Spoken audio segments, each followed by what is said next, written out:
when I heard for the first time that I'm on wheelchair for the rest of my life, so at that moment I felt my life is ended here.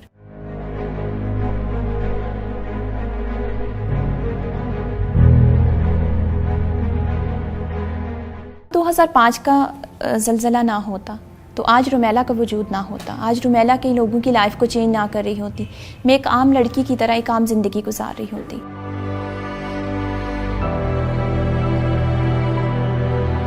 मैं आज़ाद कश्मीर के एक छोटे से गांव से belong करती हूँ, नूरकला नाम है उसका। जब ये 2005 वाला इंसिडेंट हुआ, इससे पहले की रात जो है, मुझे आज भी याद है कि मैं अपनी बहन, जो मेरी 3rd नंबर वाली बहन थी, उस्मा नाम है उनका, तो मैं उनसे कह रही थी, मैंने कहा कल सहरी में क्या बनाना है। तो उसका रिस्पॉन्स ये था कि रुमैला, तुम्हें क्यों इतना बिलीव है कि कल हम जिंदा भी होंगे या नहीं।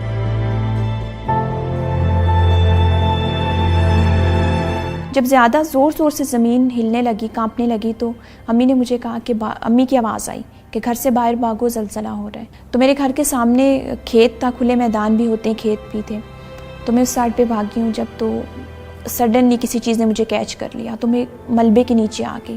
खैर 15 से 20 मिनट के बाद हमें उस मलबे से निकाला गया और सबसे पहले मुझे आके निकाला। तो वो बारिश हो रही थी रात को, गरज चमक और खुले आसमान के नीचे। हमारे पास ओढ़ने के लिए कोई ब्लैंकेट नहीं था कि जो मेरा मैट्रेस था वो टोटली पानी से भर गया था।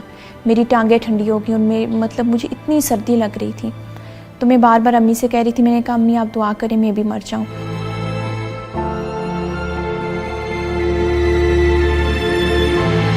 हमारी फैमिली में ऐसा कभी हादसा या पूरे गांव में नहीं हुआ था कि बैकबोन इंजरी क्या होती है, कमर की हड्डी कैसे टूट जाती है और बंदे पैरालाइज हो जाते हैं, ये हमारे सोच में या वहम गुमान भी नहीं था। जब DH में लेके आए हैं तो वहाँ पे फर्स्ट एड के लिए लोग जो आर्मी डॉक्टर्स थे और कुछ टीमें पाकिस्तान से भी पहुँच चुकी थी, उन्होंने इसको फर्स्ट एड किया है, पेन किलर्स वगैरह दिए।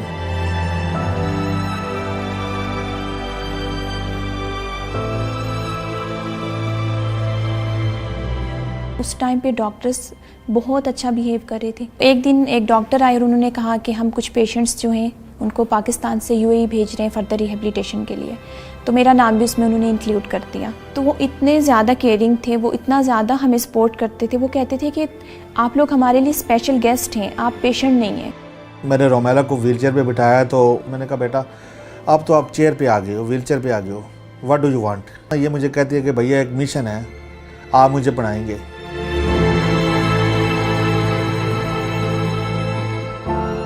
Self management basically is a different life style कि how to live a life with disability.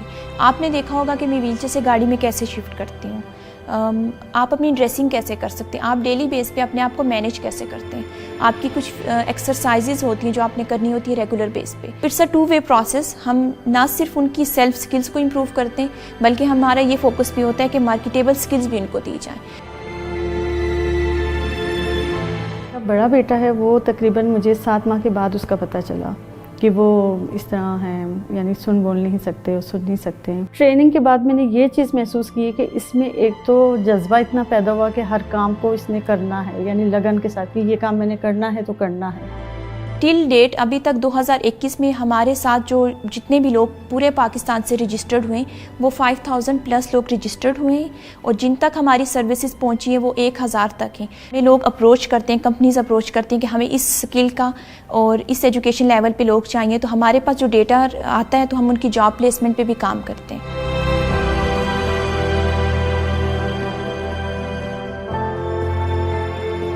way she's becoming a beacon of light for all the people around her, that is commendable. उसकी जितनी तारीफ़ की जाए वो कम है। Specially जो physically challenge लोग हैं, उनके प्रॉब्लम्स को समझना और उनके लिए एक पूरा स्टार्टअप क्रिएट करना ताकि वो लोग जिसको लोग भूल चुके हैं या बॉटम ऑफ द पिरामिड में उनको डाल दिया है, उनको बोझ समझते हैं, ऐसे लाखों अफराद के लिए वो उम्मीद की एक किरण है।